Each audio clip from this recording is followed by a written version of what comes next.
Doctor साहब, वज़ीर-ए-आज़म शहबाज शरीफ साहब ने सनअत और किसानों के लिए रियायती बिजली पैकेज का ऐलान कर दिया है, जबकि काबीना इजलास हुआ जिसमें अहम फैसलों की मंजूरी दी गई। बड़े अहम फैसले हुए हैं, ख़ासतौर पे TLP के हवाले से। लेकिन सबसे पहले तो मैं हमारे भाई, हमारे दोस्त अरशद शरीफ शहीद की आज तीसरी बरसी है। अल्लाह ताला उनके दर्जात बुलंद फरमाए। बहुत साथ रहा और उनको इंसाफ मिले, उनके अहले खाना को अल्लाह ताला और उनके तमाम दोस्त अहबाब को अल्लाह ताला सब्र जमील अता फरमाए और अपनी खुसूसी पनाह में और अनायतों उन पे अरशद शरीफ साहब के लिए बहुत सी दुआ। जहाँ जहाँ भी आवाज़ जा रही है इस प्रोग्राम को देखा जा रहा है, सबसे गुजारिश है कि वो सूरह फातिहा और चारों खुद पढ़ के जो भी दुआ है अरशद शरीफ साहब के लिए करें। अच्छा जी, दाखिली मास पे तो ये सारे मामला चल रहे हैं, सियासी तनाव आगे पीछे दाएं बाएं, पाबंदी लगी है, किस हद तक इसके इम्प्लीमेंटेशन कैसे होती है, क्या होता है। लेकिन फिर वही बात कि जो भी पाकिस्तान में होगा वो इर्द गिर्द के वाक़यात, हमारे अफ़गानिस्तान से मुज़ाकरात होने जा रहे हैं 25 तारीख को दोबारा इस्तांबुल में, वो क्या रुख इख्तियार करते हैं, बाकी हालात। लेकिन ये है कि तेज़ी के साथ मैं पूरी कोशिश करूँगा कि जो कुछ पिछले 24 घंटों में हुआ है या उसको ज़रा तेज़ी के साथ रिकैप करें। सबसे पहले तो जो प्रेसिडेंट ट्रंप ने 2 बड़ी रशियन ऑयल कंपनीज़ के ऊपर पाबंदी लगा दी है और ये पाबंदी उन्होंने लगाई जब उनकी मुलाकात हो रही थी नेटो के सेक्रेटरी जनरल मार्क रूटे के साथ। तो उससे पहले उनकी जो महकमा तिजारत है उनकी तरफ से ऐलान हो गया कि 2 बड़ी कंपनी जो हैं उनके ऊपर पाबंदी लगाई जा रही है, रोसनेफ्ट और ल्यूकोइल। ये दोनों कंपनियां जो हैं ये रशिया का जो रोज़ की उनकी पैदावार है उस कुल पैदावार 4 मिलियन बैरल अ डे, उसमें से आधी जो प्रोडक्शन है वो यहाँ पे ये 2 कंपनीज कर रही हैं। सही। और इसमें से यानी 4 में से जो 2, तो इसमें से जो है वो चाइना रशिया से ऑयल ले रहा है, सही, ठीक है, और 2 मिलियन बैरल, और भारत जो है वो यानी 4 मिलियन टोटल है। ये 2 कंपनीज यानी 8 में से अगर 8 बिलियन है तो उसमें से निस्फ ये 2 कंपनीज कर रही थी, और वो जो 4 बिलियन कर रही थी तो उसमें से 2 बिलियन चाइना और 1.6 मिलियन जो है वो इंडिया ये ले रहा था, ठीक है। Total 8 million barrel a day, half करें तो 4 में से 2 चाइना, 1.6 इंडिया। तो इन 2 बड़ी कंपनीज के ऊपर पाबंदी लगा दी है और उसके साथ जो रोज़ नेफ्ट है वो उसके ऊपर ज़्यादा बड़ी पाबंदियां लगी हैं, और जो ल्यूकोइल है उसके ऊपर ज़रा कम लगी हैं क्योंकि उसमें हंगरी के और स्लोवेनिया कुछ यूरोपियन कंट्रीज़ के प्राइवेटली ओन्ड है तो उसके ऊपर कम लगी हैं। ये रोज़ नेफ्ट पे ज़्यादा लगी हैं। अब रोज़ नेफ्ट के ऊपर पाबंदियां लगने का मतलब ये है कि भारत को शदीद इसका नुकसान हुआ है बराह रास्त, सही, क्योंकि ये जो रोज़ नेफ्ट है ये इसके 50% शेयर्स जो हैं वो भारत की जो मुख्तलिफ कंपनीज़ हैं उन कंपनीज़ के साथ 50% शेयर जो नियारा एनर्जी है गुजरात की, वो 50% शेयर्स वो इस रोज़ नेफ्ट के साथ थे। तो एक बहुत बड़ा धचका रशिया के ऊपर इसका क्या असर होता है इन पाबंदियों का, ये अभी देखना है कि ये पाबंदियां तो रशिया में लगी हुई हैं, लगती रहती हैं, उड़ती रहती हैं, लगती रहती हैं। बाइडेन दौर में कोई फ़र्क नहीं पड़ा, ट्रंप दौर में आके पहली दफ़ा उन्होंने लगाई हैं, लेकिन इस पर जो असल इसका चाइना के भी ऊपर कोई असर नहीं पड़ेगा। पाबंदियाँ लगती रही हैं तो चाइना तो उसे मुबर्रा है, लेकिन जो हिट है इसमें बड़ी हिट वो इंडिया को पड़ी है बराह रास्त। और इंडिया को इसमें हिट पड़ी है, बड़ी हिट है, और इसको वो सारे जो रिफाइनरी का काम वहाँ पे कर रहे थे बड़े अदारे, उनको शदीद नुकसान पहुँचा है उसमें, यानी उनको बहुत बड़ा धचका लगा है। और उसमें ख़ास तौर पे जो सैंक्शन जिन कंपनीज़ को लगी हैं उसमें India Oil, Bharat Petroleum, Hindustan Petroleum, उसके बाद रिलायंस इंडस्ट्रीज़, उसके बाद SPCL Mittal Energy Limited and oil, और natural gas group, natural gas corporation जो कि ONGC के नाम से, ये सबसे ज़्यादा जो है इनको धचका लगा है। अच्छा, अब ये जो इशू है उसके नतीजे में फौरी तौर पे अगर मैं इसको NDTV को कोट करूं, ठीक है, NDTV को मैं कोट करूं 5th, तो US sanctions Nayara energy owner Rosneft, ये रोजनेफ्ट चूँकि इसको पाबंदी लग गई है, और ल्यूकोइल टू प्रेशर रशिया पे प्रेशर डालने के लिए जो सबसे ज़्यादा नुकसान पहुंचा है वो पहुंचा है इंडिया को। अच्छा, उसके बाद Financial Times 15th, India's Reliance weighs halting oil purchase from Russian suppliers, ठीक है ना। ये बुरी तरह से चूँकि हिट हुआ है, इसलिए अब ये किस तरह से इससे निकलेंगे बाहर, क्योंकि ये एक बड़ा फाइनेंशियल डैमेज है जिसके लिए वो एक्सपेक्ट नहीं कर रहे थे कि ये इस वक्त होगा, ख़ास तौर पे जब उनकी बातचीत भी हो गई है। फाइनेंशियल टाइम्स को ही कल बातचीत हुई है ना, उसके हवाले से जो दिवाली की मुबारकबाद वगैरह दी, और उसके बाद फिर ये हुआ कि ये बात भी चलने लगी कि प्राइम मिनिस्टर मोदी आसियान जा रहे हैं, वहाँ पे साइड लाइन से मुलाकातें भी होंगी। Financial times 47, India's oil sanctions shake India in energy markets.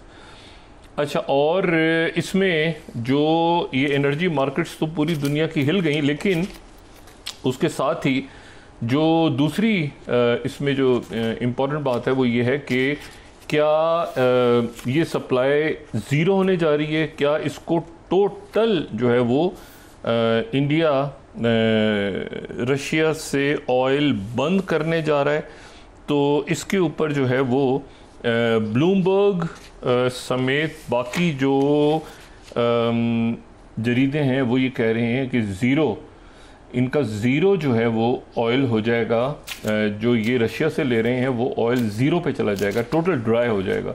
ये NDTV ने भी किया है, और अगर हम इसको कोट कर सकें तो ये जो है ये ज़ीरो जो है ये हो जाएगी supply, Indian Russian supply flow expected to dry up after US sanctions.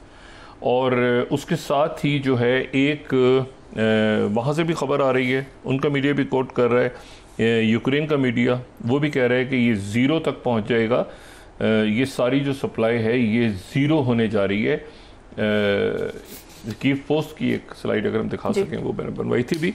तो US sanctions choke India's Russian oil lifeline flow set to hit zero, और ये बाकी जगहों पर भी इसी तरह से आ रहा है कि ये ज़ीरो जो है ये हिट हुआ है, सबसे ज़्यादा इस पे इंडिया हिट हुआ है।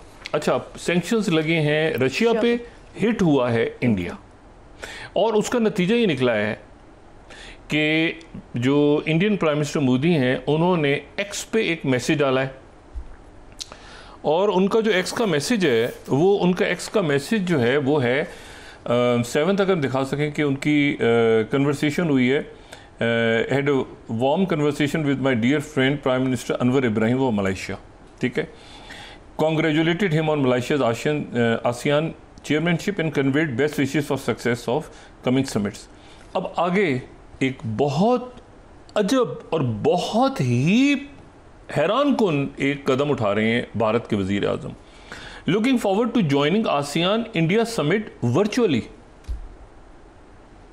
खुद नहीं जा रहे, वर्चुअली अटेंड करेंगे, and to further deepening of ASEAN India comprehensive strategic partnership. ये यानी प्राइम मिनिस्टर मोदी जो हैं वो वहाँ पर नहीं जा रहे, और वहाँ पर उनका ना जाने का जो फैसला है वो उनका जब से वो 2014 से लेके अब तक वो पावर में आए हैं, तो पावर में आने के बाद ये पहला मौका है कि वो आसियान समिट में नहीं जा रहे। उनके जो एक्ट ईस्ट एशिया पॉलिसी का ये बाकायदा हिस्सा है आसियान समिट्स, आसियान के ममालिक, तो उसमें उनका ना जाने का जो फैसला है ये एक ऐसा फैसला है, और वर्चुअली अटेंड करने का फैसला, और उसके ऊपर जो है वो रॉयटर्स ये कह रहा है कि वो इसलिए वहाँ नहीं जा रहे कि वो प्रेसिडेंट ट्रंप से नहीं मिलना चाहते, क्योंकि प्रेसिडेंट ट्रंप वहाँ पे आ रहे हैं और प्रेसिडेंट ट्रंप को वो अवॉइड कर रहे हैं। ये मैं 35th कोट कर रहा हूँ। Reuters, Indian prime minister Modi to attend ASEAN summit virtually ruling out Trump meeting. Trump meeting जो है वो ख़त्म हो गई, क्योंकि वो वहाँ पर जब वो जा ही नहीं रहे तो वो जो हैं वो फिर प्रेसिडेंट ट्रंप से कैसे मिलेंगे। और ये एक बहुत ही बड़ा एक डिप्लोमेटिक लेवल पे, क्योंकि मैं आपको बताऊं कि आसियान समिट जो है ना वो वहाँ पर एक उम्मीद थी बड़ी कि कहीं कोई ऐसी बात इनके दरमियान हुई है, प्रेसिडेंट ट्रंप के दरमियान मुबारकबाद भी दी है, सब कुछ। अब उसकी डिटेल चूँकि नहीं बताई जा रही, तो इसलिए वो अपोजिशन के लोग वहाँ पे कह रहे हैं कि बच के रहना रे बाबा। वो कांग्रेस के लोगों ने अपोजिशन के कर दिया। लेकिन ये बहुत अजीब बात है कि वो आसियान समिट से उन्होंने वर्चुअली वहाँ ये कहा कि मैं वहाँ पे आसियान समिट में नहीं जा रहा। और ये जो है ये बात जो है ये एक बड़ा डिप्लोमेटिक लेवल पे मेरे ख्याल से देखें। वहाँ पर अगर हम देखें तो ब्राज़ील के प्रेसिडेंट लुला वहाँ पे आ रहे हैं, वहाँ पे कनाडा के जो प्राइम मिनिस्टर हैं वो वहाँ पे आ रहे हैं, वहाँ पर दुनिया से बेशुमार जो लोग हैं। ये आसियान समिट सबसे बड़ी शायद होने जा रही है, और इसमें जो है ये इस मरहले पे अच्छा एनडीटीवी भी कह रहा है 38 Russian oil supply to India set to fall near zero. तो ये जो है फिर ब्लूमबर्ग ये कह रहा है 36 Modi to skip ASEAN summit likely miss out Trump meeting.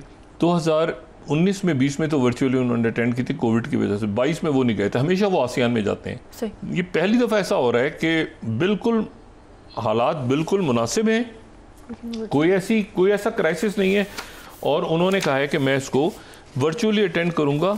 और जाहिर है कि वर्चुअली जब वो अटेंड करेंगे तो वो इसीलिए जो सारा मीडिया कह रहा है कि भाई वो इसलिए कि वहाँ पर उनकी मुलाकात ना हो जाए प्रेसिडेंट ट्रंप से। हालांकि मुलाकात उनको करनी चाहिए थी, उनको जाना चाहिए था वहाँ पे, और जो भी हो उनको वहाँ फेस करके प्रेसिडेंट ट्रंप ने क्या ट्रेड पे बात हो रही है, और वो उसके साथ वो अगर वो पाकिस्तान से जंग ना करो या ये सारी बातें उन्होंने की हैं तो वो कहेंगे हाँ की हैं, नहीं की, जहाज़ गिरे हैं नहीं गिरे, वो मतलब जाके फेस तो करें। लेकिन अगर आप जा ही नहीं रहे वहाँ ट्रेड से तो बिल्कुल ही कुट्टी हो गया, सारा मामला ख़त्म। ये बहुत बड़ी अपॉर्चुनिटी इन्होंने मिस की, चले जाते भाई आसियान समिट हो रही है, ट्रंप भी वहाँ पे है कोई, लेकिन इन्होंने कहा कि मैं वर्चुअली अटेंड करूँगा।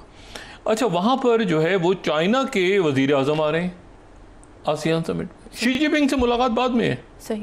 उससे पहले आसियान में मलेशिया में चाइना के ली गुआंग भी आ रहे हैं, और जो नई वज़ीर आज़म है वहाँ की तकाशी, जो खातून पहली खातून प्राइम मिनिस्टर हैं जापान की, वो भी आ रही हैं। ब्राज़ील के प्रेसिडेंट लुला दे सिल्वा आ रहे हैं, साउथ अफ्रीकन प्रेसिडेंट ठीक है ना सिरिल रामाफोसा आ रहे हैं, कनाडा से मार्क कार्नी आ रहे हैं, और इंडियन और ट्रंप आ रहे हैं, ठीक है ना। और ये सारे मुल्क आ रहे हैं आसियान के, और आसियान के अपने 10 मेंबर्स तो हैं, उनके रहनुमा तो हैं।